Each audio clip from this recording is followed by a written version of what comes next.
What's going on, Wastelanders? Draco Invictus here, and we are doing a video tour of all the settlement locations in Fallout 4. And in this video, we're going to cover the first 10 locations, and we're going to break it down over the next couple of videos until we cover every location you can build at in Fallout 4. This is for the newbies that are just picking up the game, or for the veterans that forgot about someplace, and we're going to get to it right now.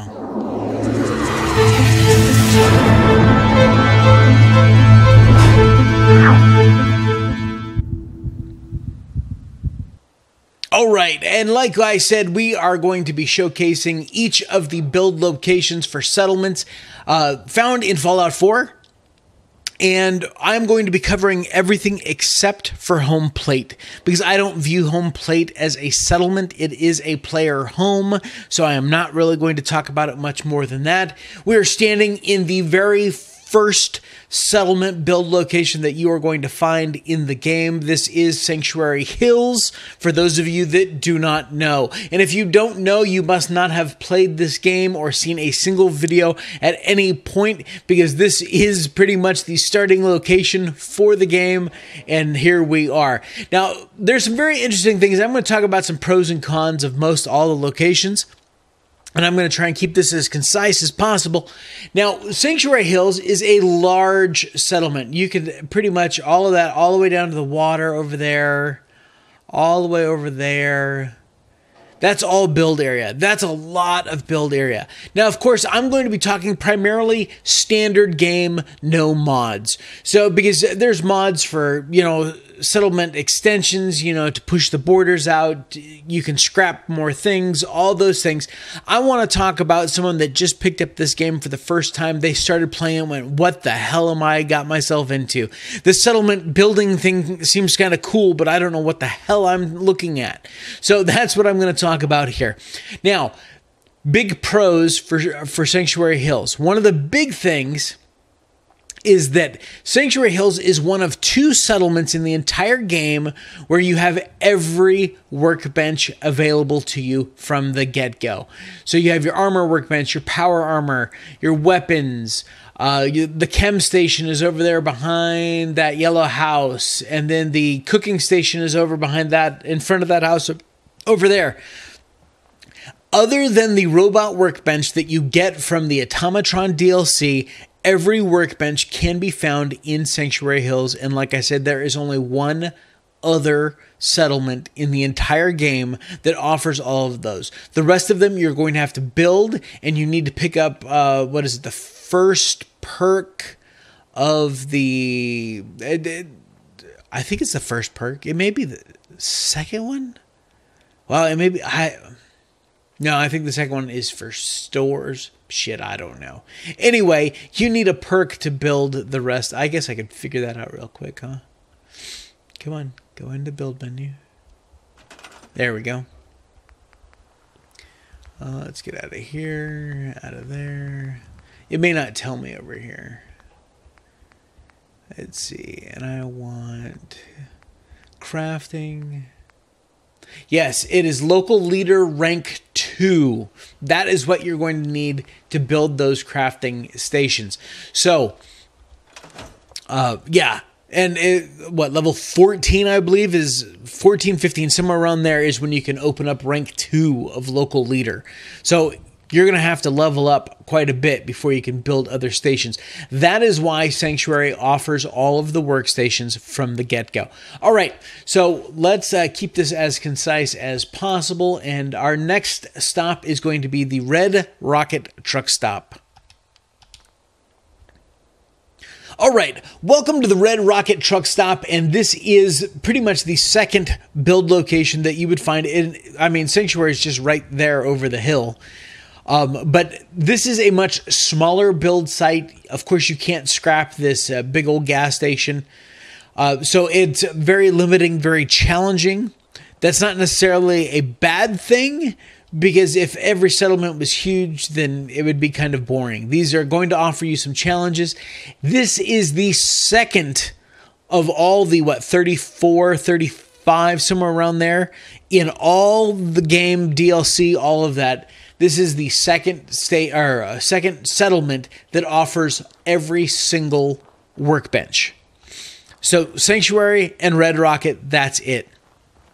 Now, the mole rats never attacked me here. I was able to run over and just absolutely open up the workbench. But you may be attacked by some mole rats that pop out. That's the only thing that you would have to defeat. But this is unlocked from the get-go, and it is the Red Rocket truck station or truck stop. And in the base game, you won't be able to scrap like these pump arms. There's a bunch of things that you won't be able to scrap. These piles of junk here, you won't be able to get rid of those.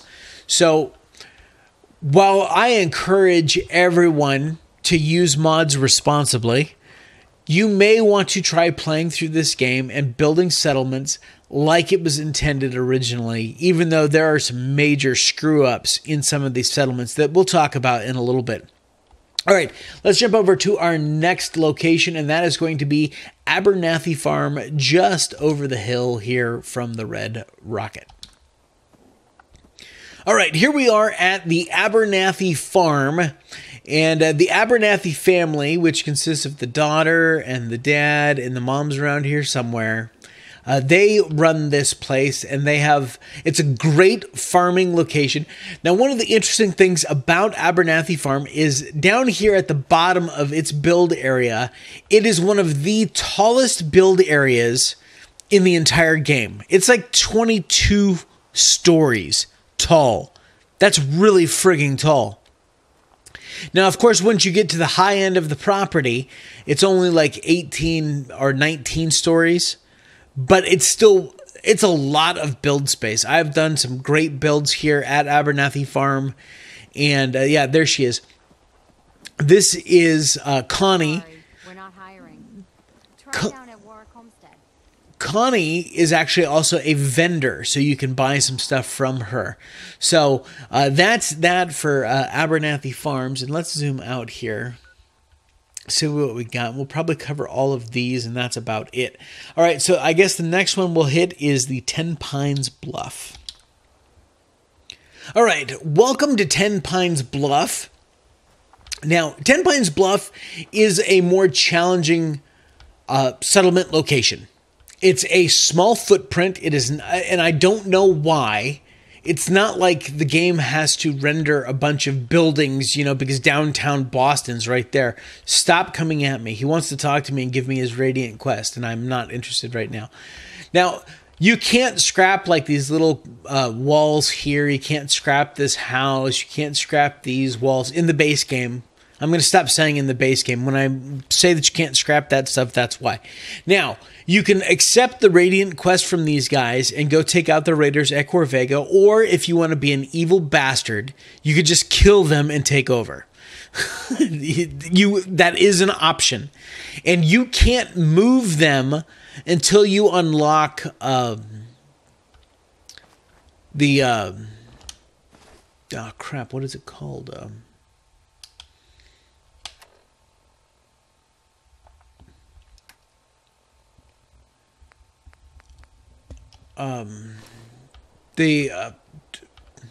Shit.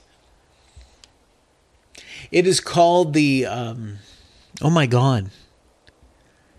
It's where you share the damn resources. Why am I drawing a blank? All you veterans are now laughing at me. You're like, ha, ha, look at you. You're so stupid. Dude, seriously, stop following me. Oh, it is called supply lines. Thank you, supply lines. I know you guys were all screaming at your monitors. It's called supply lines, Draco. Yeah, no, I got it, supply lines. But that's the only way that you guys, you can move them out of here. So I've done some pretty cool builds here at 10 Pines, but it is a difficult place to build. So let's jump back over to our map, and we are going to hit Outpost Zamonja. All right, this is Outpost Zamonja. In my opinion, this is one of the 5 worst settlements to build at, but I still think you should. Base game, there are some big issues, some big glaring issues. For one, you can scrap this stand here, but you cannot scrap the stairs. It's really, really weird. I don't know why Bethesda didn't go in and just fix that in one of the bug fix patches, but they never fixed that in the base game. So to scrap these stairs, you will have to apply a mod of some sort, or just work around it. Now, one of the great challenges here is this is protected by raiders. You got to kill the raiders, and then they will, you can start building here. The problem is one of the raiders is wearing power armor, and he's also carrying a fat man, which means he's lobbing mini nukes at you the entire time. So I typically will grab like a sniper rifle or some sort of rifle and get up on that overpass, and I will shoot him from a distance because I can hide behind like that barrier there. Sometimes I'll come down here in the rocks and I'll keep moving around trying to dodge him until I can kill him. But yeah, so it's just a few raiders, and you also get an astoundingly awesome tails right here that you could pick up. But I mean, it's a challenge to be sure. It's not a big location. There's not a big, huge build area. You do have a spot for farming and stuff like that. I have seen some incredible builds here, though. So it is definitely buildable. There is no spot. They didn't pick a settlement that was like, hell no, I'm never building there. I've given it a go everywhere. So, all right, let's jump back into the map, and we're going to stick over in this corner, and we're going to come down here to Sunshine Tidings Co-op. All right, welcome to the Sunshine Tidings Co-op, and here is a large build area. All of these buildings that you see, other than those silos back there, all of these buildings are in your build area.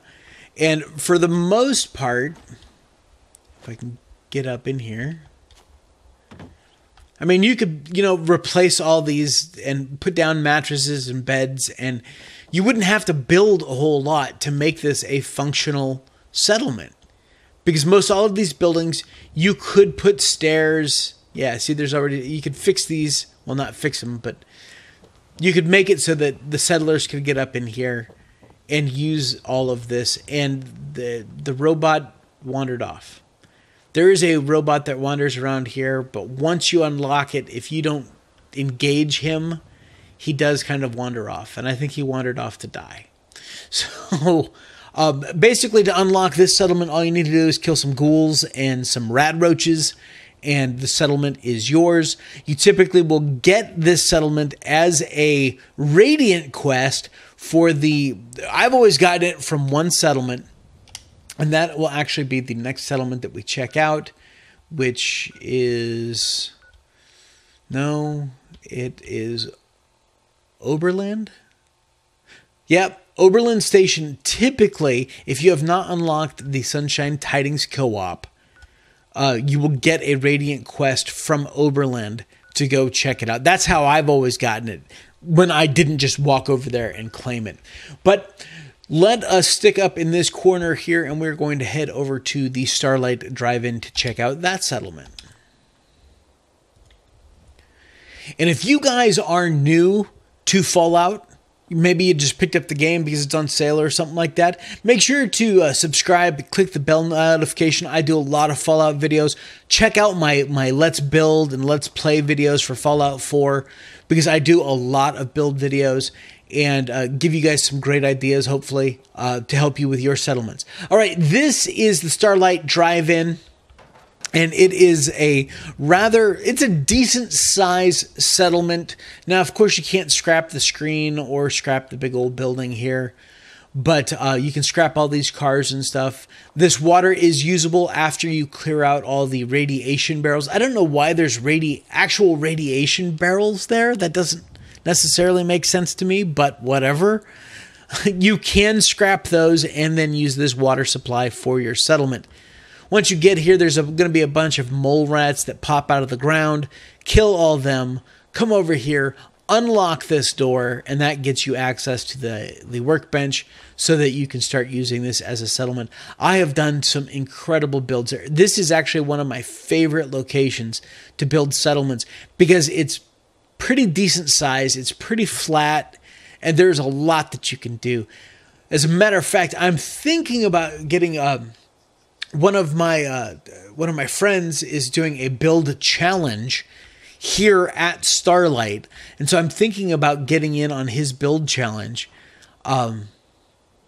So you may see another series of videos of me building at Starlight. It'll be interesting, to be sure. I'm not sure if I'm going to have the time, and I don't want to devote if I'm not going to. So anyway, that is Starlight Drive-In. Now, let's see. We've covered Sanctuary.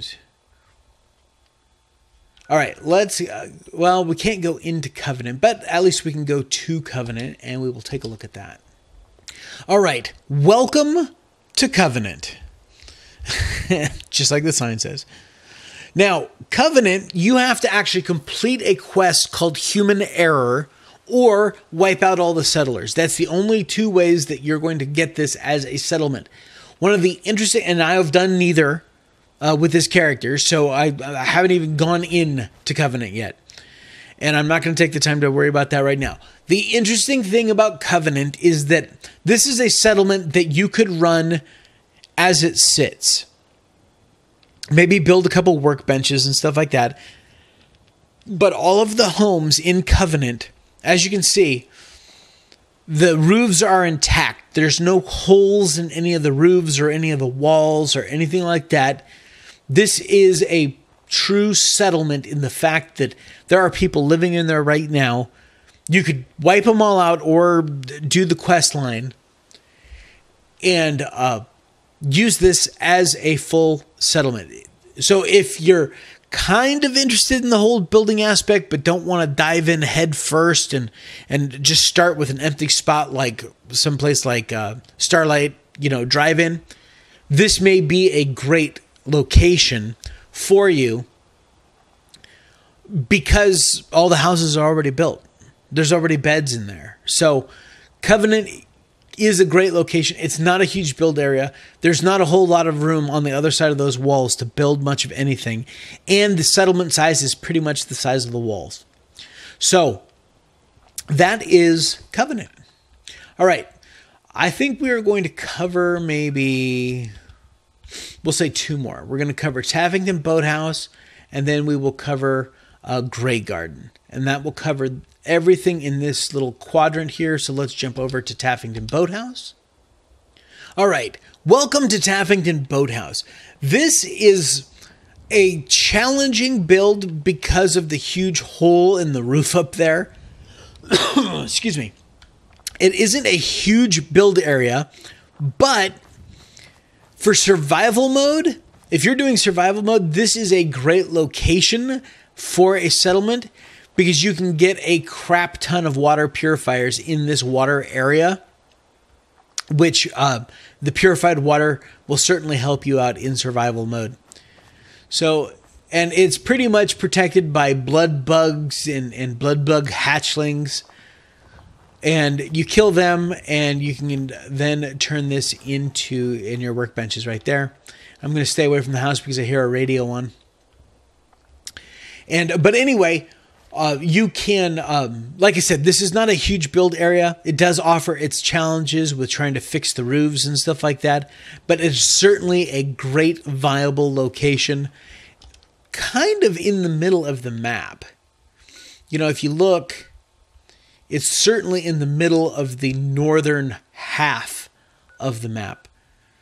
Right across from Covenant there. All right, so let us check out the last one for today. We are going to come down here to Grey Garden. All right, welcome to Grey Garden. This is one of two locations that allow you to build on an overpass. And getting up there is its own challenge, but it can be done. And I actually love building at this because it is a great challenge. There are no human settlers here. Every one of them is a robot. But as you can see, there is a lot of farming going on. This is a garden after all. And you certainly need to talk to the robots, especially the supervisors. The regular Mr. Handies don't say a whole lot, but there are 3 supervisors here. And they are all themed So make sure to check that out. And like I said, you can build up on the overpass. It does offer a huge drop in terrain, so that is going to offer its challenges as well. But like I said, this is a fun settlement location to build at. You just gotta, be ready for the challenge. So that is going to cover it for our locations for today's episode. In the next episodes, I will slide over here to the northeast quadrant, and we will cover these locations over here. And make sure to click that subscribe button, especially if you're new to the channel, because that way you guys will get notifications. Click the bell icon too to get notifications whenever I post a brand new video. And until next time, Wastelanders, you take care of yourselves out there. This is Draco Invictus saying this has been the greatest day in my life. See ya!